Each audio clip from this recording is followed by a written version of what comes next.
আমাকে দেখাবি। আসসালামু আলাইকুম। আমি দীর্ঘদিন অনেক সময় এই গাড়ির লাইনে আমার বেশিরভাগ ইনকামটাই হলো গাড়ির লাইন। আমি গাড়িতে অনেক কষ্ট করছি। আসলে গাড়ির যে কি কষ্ট এটা আপনারা না দেখলে বুঝবেন না। আমাদের ড্রাইভাররা আসলে অনেক অত্যাচার, কারণ তারা রাস্তাঘাটে চলতে পারে না। একে তো পুলিশের যন্ত্রণা আমরা পাগল হয়ে যাই, আর 2 নম্বর পুলিশ মানে যদি সব ঠিকও থাকে তারপরে এদের ধারার কোনো শেষ নাই। মানে আকাশে যত তারা এদের আছে তত প্রকার ধারা। ব্যাপার হলো আজকে আমি ড্রাইভারকে নিয়ে কিছু কথা বলবো, কথাগুলো না বললে নয়। আমাদের একটা হেল্পার আছে, এদিকে আসো, এদিকে আসো। আমাদের হেল্পার আছে, সে কিন্তু প্রতিবন্ধী, খুবই অসহায়।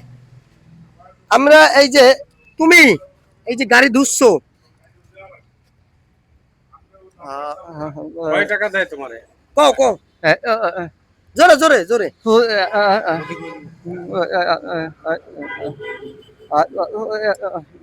একটু জোরে কও। ব্যাপার হলো দর্শক, কত প্রতিবন্ধী, কত এ হলো প্রতিবন্ধী। আসলে এর জীবনটা খুব কষ্টে চলতেছে, আসলে না দেখলে বুঝবেন না। খুব ভালো ছেলে। আর এই জায়গায় আমার 2জন ড্রাইভার ভাই আছে, তাদের মুখ থেকে কিছু কথা বলবে, আপনারা কথাগুলো অবশ্যই শুনবেন। আমার ভাই।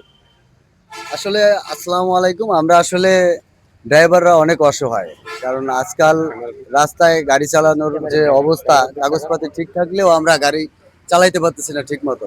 আমরা অনেক কষ্ট করি, আমাদের ঘর নাই বাড়ি নাই, তারপরেও আমরা রাস্তাঘাটে থাকি, এইভাবে কষ্ট করে চলি। তারপরও পুলিশের জ্বালা যন্ত্রণা, কাগজপাতি ঠিক থাকলেও তাদের সাথে পারি না। মহাজনরা তারাও এরকম করে যে খোরাকি দেয়, তাতে আমাদের চলে না। তারপরও আমরা অনেক কষ্টে চলি, কারণ শিখছি এটা করতে হবে। এটা আমাদের বড় ভাই আজকে আমাদের সামনে আসছে, আমাদেরকে জিজ্ঞেস করলো যে আপনাদের কষ্টটা কি। আসলে আমাদের অনেক কষ্ট, আমরা বলতে পারি না, বলার জায়গা নাই।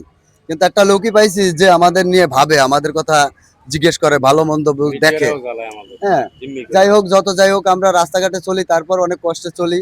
পুলিশের সাথে পারি না, কাগজপত্র ঠিক থাকলেও তাদের অনেক ধারা, তাদের সাথে আমরা পারি না, কথায় পারি না, কাজে পারি না, বুদ্ধিতে পারি না। দেখা যায় দাঁড়াইলে আমাদের কিছু না কিছু করতে হয়, বাম হাত দিয়ে হোক ডাইন হাত দিয়ে হোক, আমাদের কিছু করে তারপর ওইখান থেকে আসতে হয়। তাহলে একটা মামলা নিয়ে ঘরে চলে আসতে হয়। বড় ভাই একটু এই কথা হলো বলতে, আপনি অবস্থা। তো গাড়ির মাহাজন, একটু যাই হোক, আসবেন? আমরা চলে যাচ্ছি।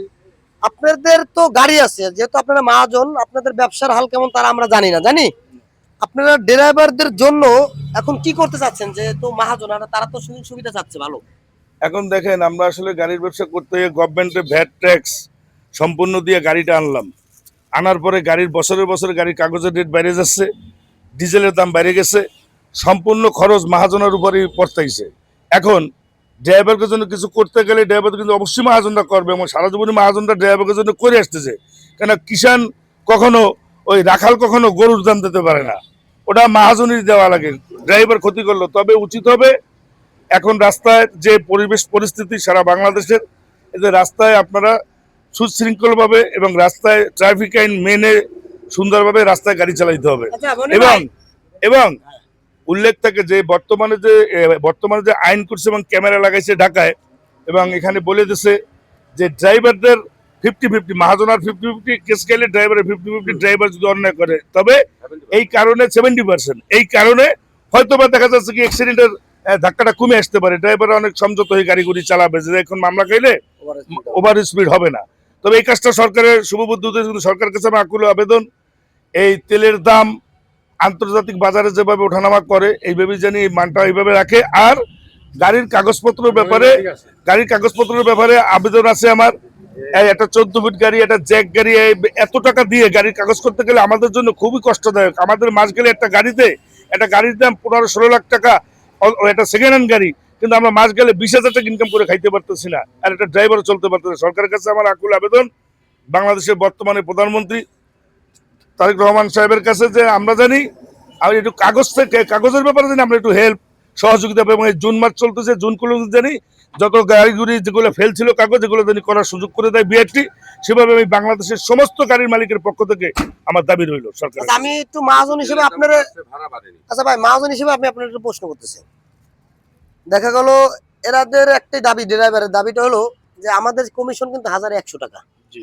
আচ্ছা যাক, এখন ভাড়া যদি আপনারা 2 টাকা কম দেন, এই দায়িত্ব ড্রাইভারকে না, ড্রাইভারকে না, ভাড়া কম ধরে যদি আপনি ড্রাইভারকে 2 টাকা কম দেন, এটা তো ড্রাইভাররা মানবে না, কারণ তারা তো রাস্তায় থাকে, এই গরমে তাদের খুব কষ্ট হয়।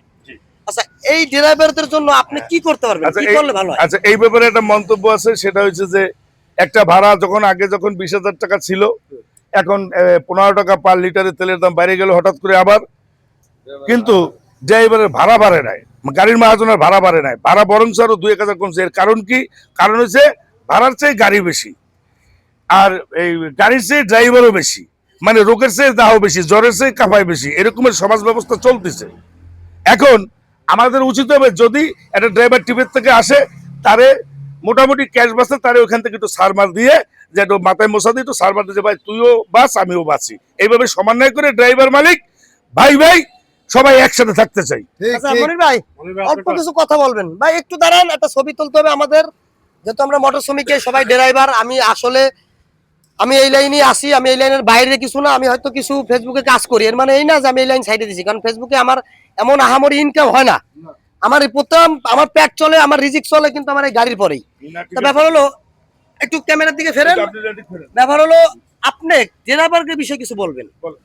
বর্তমানে যে বাজার, একে একে তেলের দাম এক ধাপ বাড়ছে, বিদ্যুতের দাম বাড়ছে, যে বাজারটা বর্তমানে আছে তাতে আমরা যে 10% দেই, আসলেও একটা ড্রাইভার চলে না। তারপরও তারা মুখ বুঝে আছে, এই তো চাকরি থাকবে না, ওই পেটের দায়ে পড়ে রয়েছে, কিন্তু আর খুব কষ্টদায়ক হচ্ছে, যদিও বলতে পারে না। আমরা এইভাবেই আছি বর্তমানে, আমরাও একটু মালিকরা জ্বালায় আছি, কিন্তু আমরাও বলতে পারছি। আচ্ছা যাক, আপনার কথাগুলো সুন্দর হয়েছে, আমাদের একটা ছবি তুলবেন সবাই মিলে, আসেন ভিডিও ওপেন করে একটা সবাই